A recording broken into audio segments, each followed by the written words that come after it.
Hello Aquarius Collective, Sun, Moon, and Rising. Ako po si James. Kamusta po kayo and welcome to James Tarot PH. Diretso na po tayo sa inyong weekly reading from March 24 hanggang March 30. Nasa katapusan na po tayo ng Marso. Kamusta po ang inyong mga wishes, ang mga plans?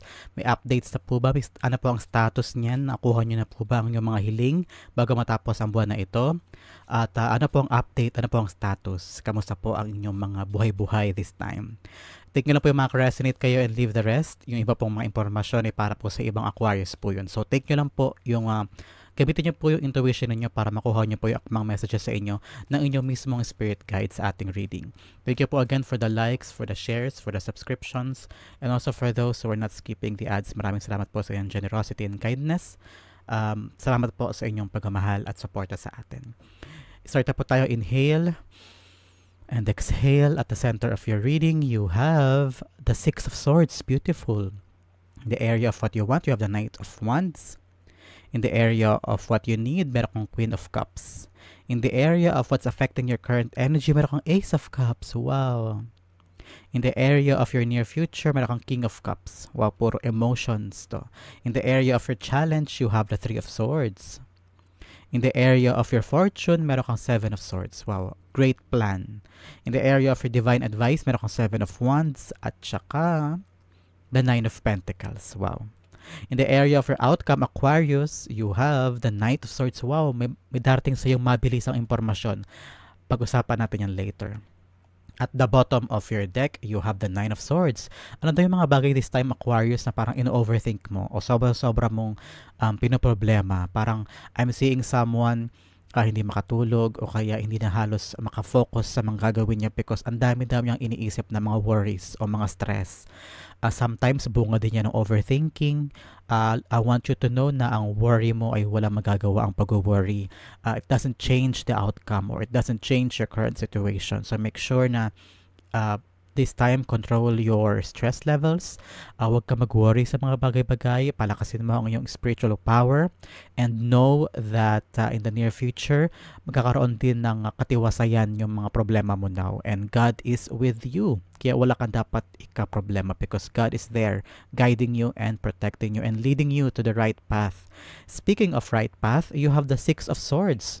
Kung meron kang problema dito na parang hindi mo na kinakaya ang mga problema, ang daming utang, ang daming babayaran, ang daming responsibilities, ang daming problema sa anak, sa pamilya, sa trabaho, here, as your core energy, you have the Six of Swords.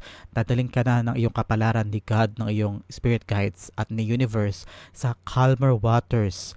May solusyon na daw, meron na daw katiwasayan dyan sa pinaproblema mo. I'm seeing you now getting the answers.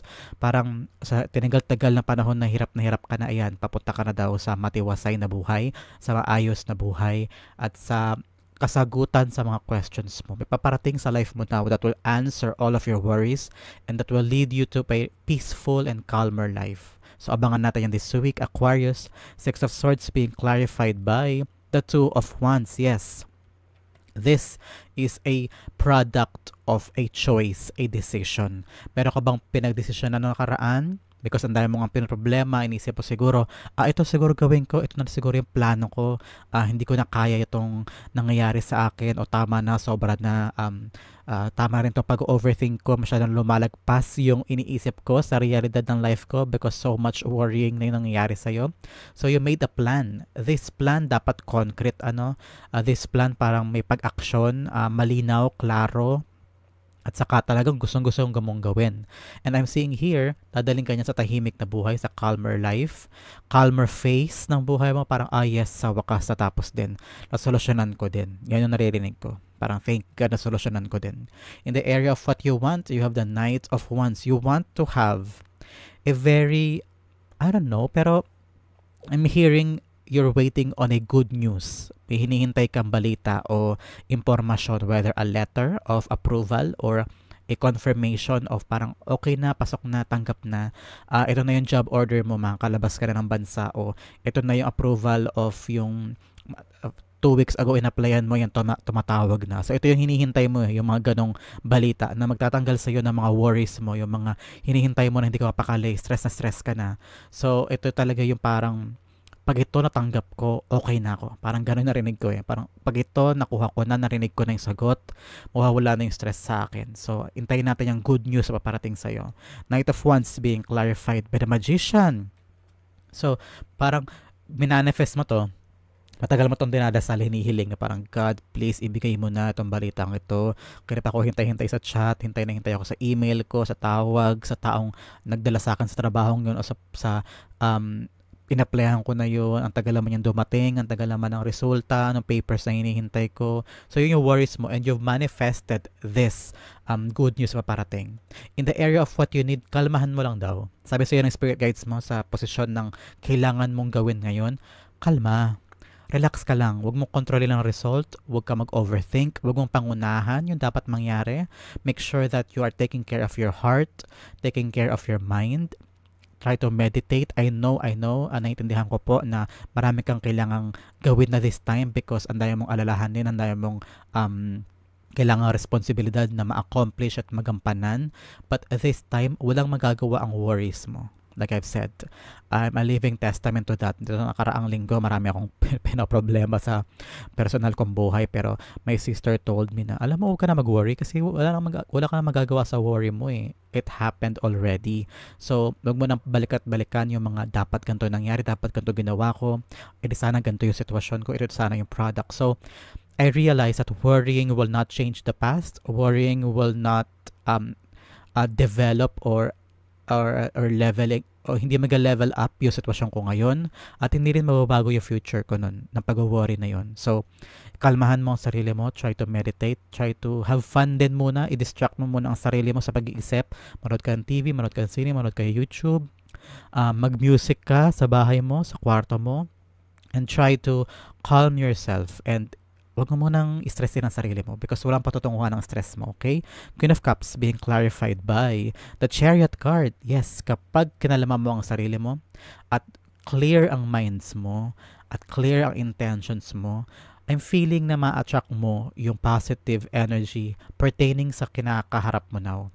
Mawawala yung stress, mawawala yung bigat na nararamdaman mo o yung taranta sa isip mo o yung parang kabog sa dibdib mo, mawawala yung panic attacks mo, yung anxiety attacks mo. Just try to calm down. Maraming ways, maroon ka sa YouTube, maraming paraan kung paano kakalmahin ang sarili, maraming tutorials doon, different ways of calming yourself and trying to avoid stress and worries. And sa kadarating tong pag-abante, itong Chariot, sa kagugulong ang lahat because you're attracting good energies, okay? In the area of what's affecting your current energy, Ace of Cups. I'm seeing here na parang pinipili mo yung sarili mo, no? Pinipili mo yung sarili mong kaligayahan now. Ang dami mong problema, ang dami mong iniisip. But this time, because sobra-sobra na yung nararamdaman mo, you realized, I need to protect myself. I need to start loving myself more. And overflowing din yung love na at saka support nararamdaman mo from your family or your lover o mga anak mo. Parang sila yung lakas mo. Kaya overflowing love sa iyo eh. Iniisip mo yung mga taong importante sa iyo, yung dahilan kung bakit mo ginagawa yung ginagawa mo o para kanino ba yan. And then, doon lumalabas yung parang motivation and dedication and sigasig mo sa trabaho o sigasig mo sa paglaban sa life. Kaya kahit anong hirap itong worry mo, you're trying to move forward and think, para sa mga mahal ko to eh. Para sa importanteng bagay to sa akin eh. This is for the people that I love. Kaya ready kang to go to a calmer waters, to a better life. And with a great plan, you will achieve it.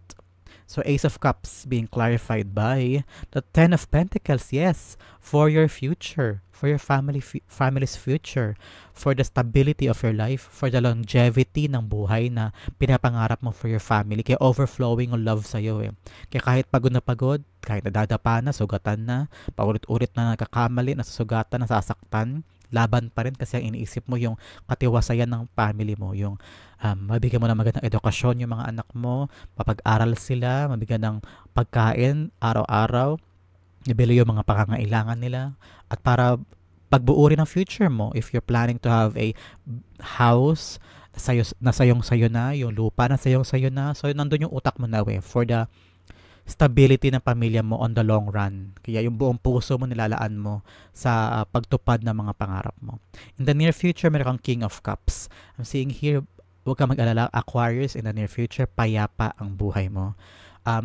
You're very matured. Ang dami mo nang pinagdaanan, ang dami mo nang naganap, ang dami mo experiences na parang pinatatag ka na ng panahon. Kaya pagdating ng araw, kung ano man ang kaharapin mong problema o drama ng buhay o conflict sa paligid mo, parang kaya mo na siyang harapin with a open mind and a big heart. Kasi ang dami ko ng pinagdaanan, ang dami ko ng naranasan. Ano pa ba yung titibag sa akin? Hindi, buong-buo na ako.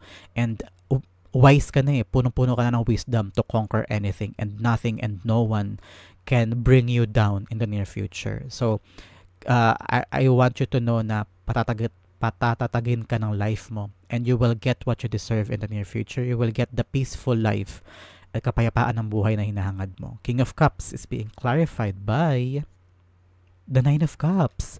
Sa practice ko po, kung lagi po kayo nanonood sa akin, kapag lumabas si Nine of Cups in any of my reading, this is a time for you to make a wish. Pumikit ka muna because Nine of Cups is a wish fulfillment card.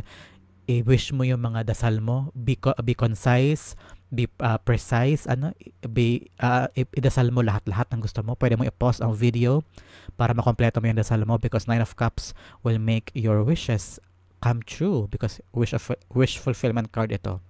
So, I'm seeing here in the near future, magiging kontento ka sa life mo. You have everything that you want. Kasi nakuha na yung mga gusto niya, nasa box na niya, pinapakita niya sa tao, proud siya sa mga narating niya at na-accomplish niya. So, in the near future, upo ka na lang sa bahay mo and you will see yung mga pinaghirapan mo, yung mga bunga ng pinaghirapan mo, yung mga product o produkto ng mga pinagpawisan mo at pinagsumikapan mo. So, congratulations. In the area of your challenge, ngayong linggo ay Three of Swords. Challenge sa'yo ang to move forward and try to forget and try to heal your heart sa mga pain, sorrows, mistakes, mga maling sinabi sa'yo. Niyurakan ka man, niloko ka man, sinaktan ka man, iniwan ka ba ng iyong lover kung yun ang pinaproblema mo ngayon.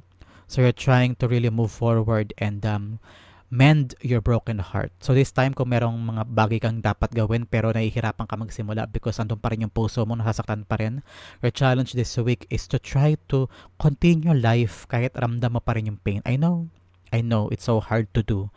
Madaling sabihin, mahirap gawin, pero ito yung challenge mo. Kailangan mo itong lagpasan.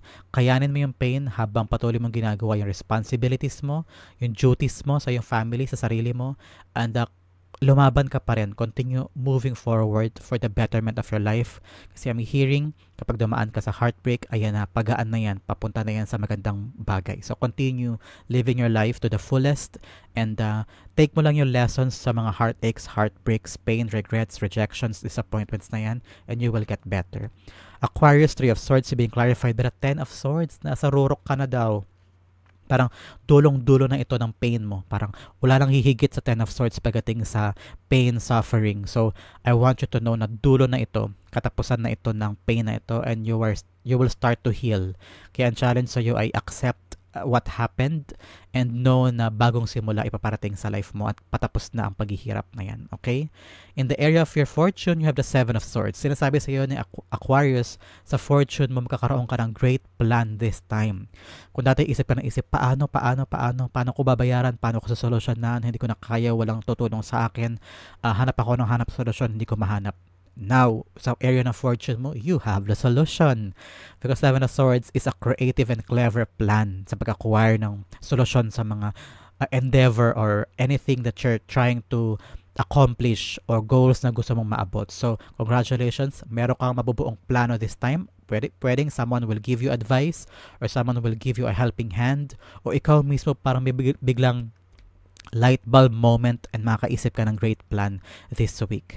Seven of Swords being clarified by the Four of Wands. Yes, itong bagay na to bibigyan ng stability sa life mo. Parang, okay, this time, very solid itong plano na to and you will get out of this problem. You will get out of this struggle sa life mo. So, congratulations. May maganda kang plano na very stable at maganda ang outcome niyan. In the area of your divine advice, meron kang Seven of Wands and Nine of Pentacles. So, ang paalala sa iyo ng iyong spirit guides, enjoy your life away from people na walang ibang ginawa kundi dramahan ka o magbigay ng conflict sa iyo o pahirapan ka o toxic people. I'm seeing that. Try to enjoy your life without this toxicity o maging dependent sa ibang tao. Try to be independent this time. Enjoy your oneness. Yung pagiging solo mo, enjoy mo yan. Enjoy kung magkape ka mag-isa, manood ka ng sine mag-isa, mag-shopping ka mag-isa, mag-drive ka mag-isa. Wag mong this time parang sinasabi kasi yung mga tao sa paligid mo hindi ka naman sure kung lahat yan totoo sa'yo o lahat yan nandyan lang kasi masaya ka o may pera ka. Pero kapag wala kang pera at may problema ka, hindi mo naman sila maasahan, di ba? Seeing here, na i-enjoy mo yung sarili mong quietness, yung sarili mong company. Try to meditate. Mag-put ka ng boundaries sa mga tao daw na alam mo na hindi maganda ang dulot sa'yo at puro stress lang. Learn to be independent this time, Aquarius. 7 of Wands is being clarified by the Two of Pentacles. Yes, a choice. Make a choice to cut your connections with people, situations, and the environment na ang hatid lang sa'yo ay hindi magandang bagay at lalo kang nai-stress. The Nine of Pentacles being clarified by the Ace of Cups. Yes, I'm hearing mag-enjoy ka naman sa life mo on your own. Huwag kang dumepende sa ibang tao. Your happiness shouldn't be hindi nakadepende sa ibang tao na kapag wala itong taong ito ay hindi ka na masaya. Minsan sinasabi sa iyo ng spirit guides, mapaalala niya, pag mag-isa ka lang, dapat matutunan mo maging masaya on your own.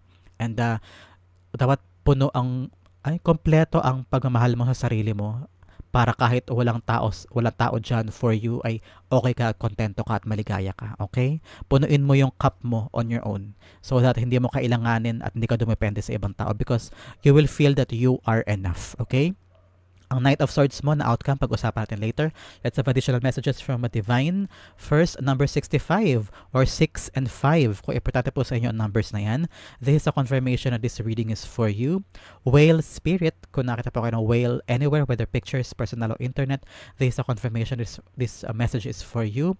Trust the great mystery. Yes, ang dami nangyayari sa life, ang daming problema, ang daming kailangan solusyonan, pero know that everything and anything is possible and the brighter side of life ay laging nandiyan para sa'yo. So, abangan natin yan. Be positive, be optimistic. Another message, joy and delight. Open your heart to joy. Yes, maging masaya ka lagi sa buhay. Alisin ang drama. Try to forget your stress and worries and always see the beauty of your life. Ito ang area na kailangan mo pag-focusan this week, Aquarius. Oh, back that. Success.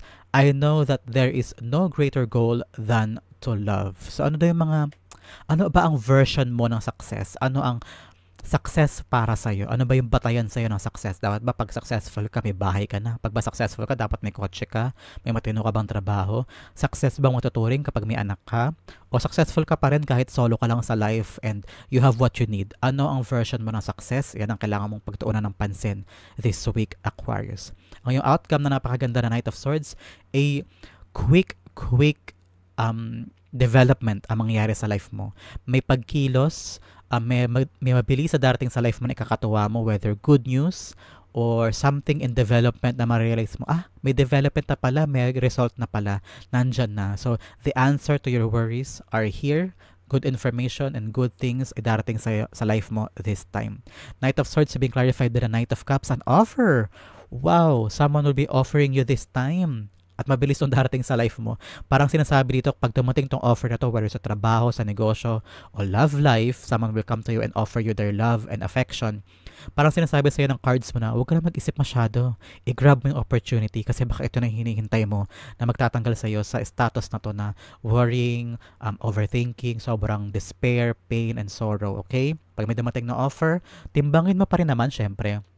Pero kapag alam mo na, ay, ang ganda nitong offer na to na parang opportunity to for me to change my life for the better, grab it. And that is like a God's way of telling you na ito na yung magandang path for you. Okay? Aquarius, that is your March 24 to 30 reading. 10 kayo nakarelate, 10 kayo nakaresonate. Comment down below and I'll be reading your messages. Thank you again for the likes, for the shares, for the subscriptions, and thank you again for not skipping the ads. Maraming salamat po sa inyong generosity and kindness. This has been James for James Tarot PH. God bless everybody.